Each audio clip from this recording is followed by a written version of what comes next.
गोष्टीचं नाव आहे बालहट्ट। एकदा बिरबल दरबारात उशिरा पोहोचला। सहसा असे होत नसे। दरबारातल्या सर्व महत्वाच्या कामात अकबर बिरबलाचा सल्ला घेत असे। त्यामुळे बिरबल वेळेवर हजर नसल्याने अकबर नाराज होता। बिरबलाने आत येताच अकबराला मुजरा केला। अकबर त्याला म्हणाला, काय हे बिरबल, आमचा वजीरच दरबारात उशिरा येतोय हे आम्हाला आवडत नाही। माफ करा खाविंद, मी वेळेत तयार होतो, पण जरा अडकलो होतो म्हणजे राज्याच्या कारभारापेक्षा काय महत्वाचं काम आलं होतं? तसं नाही खाविंद, मला तसं नव्हतं म्हणायचं। खरं तर माझा मुलगा मी घरीच थांबावे, त्याच्याशी खेळावे म्हणून हट्ट करत होता। मी दाराकडे वळलो की रडत होता। त्याची समजूत काढता काढता जरा वेळ लागला। माफी असावी। काहीतरीच काय बिरबल, एवढ्या मोठ्या राज्याचा वजीर तू, आणि एका लहान मुलाला तुला पटकन समजावता येत नाही? हुजूर, बालहट्ट काही सोपी गोष्ट नसते। लहान मुलांना उठसूट रागावलेले चांगलं नसतं आणि त्यांना फार समजही नसते। त्यांना त्या क्षणी एखादी गोष्ट हवी वाटली तर तीच पकडून बसतात। त्यांना जरा प्रेमाने गोडी गुलाबीने समजावणं कठीण काम असतं। त्याला वेळ लागतोच।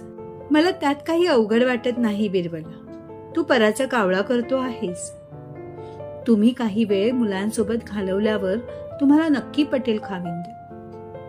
आणि लहान मुलांना मी दाखवतोच तुला, सहज सांभाळीन मी। हुजूर, लहान मुलांना आणायची गरज नाही। मला आता लहान मुलांचा चांगलाच अनुभव आहे। काही वेळ मीच लहान मुलांसारखा वागतो आणि तुम्ही माझ्या वडिलांसारखे वागा, चालेल। पण हुजूर, एक अट आहे, तुम्ही न चिडता, न रागावता, न ओरडता मला सांभाळून दाखवायचं। मंजूर आहे बिरबल। आज दरबार संपल्यावर तू मुलासारखा वाग आणि मी वडिलांसारखा वागतो। दरबार संपला आणि निवाडे, तक्रारी अशा विविध कामासाठी आलेली माणसे घरी गेली। अकबराने बिरबलाला सांगितले, चल आता ठरले तसे करूया। बिरबल लगेच खाली बसला आणि मला खेळणे हवेत म्हणून हट्ट सुरू केला। अकबराने त्याची समजूत काढली। अरे बेटा, इथे दरबारात कुठे खेळणे असणार, आपण पकडापकडी खेळूया का? नाही नाही, मला खेळणे हवेत असे म्हणून बिरबलाने मोठ्याने रडायला सुरू केले। अकबराने आपल्या सेवकाला खेळणी आणायला पाठवले आणि मग बिरबलाला म्हणाला, बेटा बघ, मी तुझ्यासाठी खेळणी आणायला सेवकाला पाठवले आहे। आता जरा शांत हो, खेळणे येईपर्यंत आपण दुसरे काहीतरी खेळू। बिरबल शांत झाला आणि म्हणाला, ठीक आहे बाबा, आपण घोडा खेळू। तुम्ही घोडावा, मी तुमच्यावर रपेट मारणार। अकबर चमकला, हे काय बिरबल, तू माझ्या पाठीवर बसणार? तुझी एवढी हिंमत? हुजूर, आपण भूमिकेत आहोत हे विसरू नका।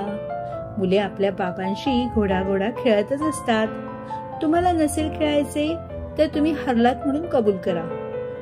नाही, मी अजून हरलो नाही। मला कोणी घोडा बनवलं नाही अजून, पण हरकत नाही, मी बनतो घोडा।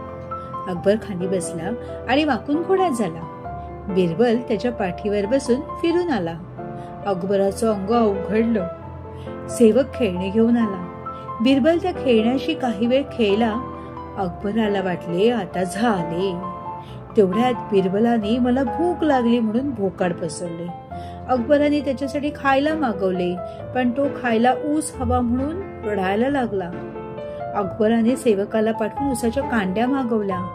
त्या येईपर्यंत बिरबल रडतच होता। सेवक ऊसाच्या कांड्या घेऊन हजर झाला। बिरबल म्हणाला, मी इतका मोठा ऊस कसा खाऊ? मला याचे तुकडे करून द्या।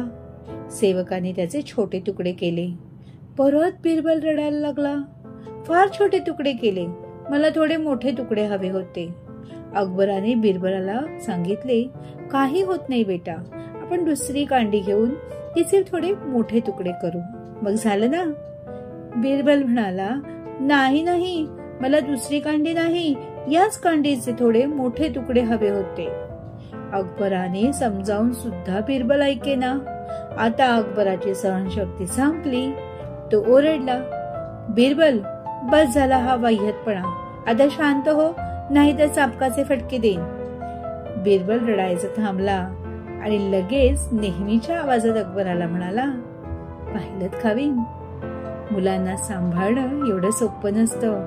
तुम्ही तर एका लहान मुलाला खोटा का असेना चाबकाचे फटके मारायला निघालात. अकबर शांत झाला.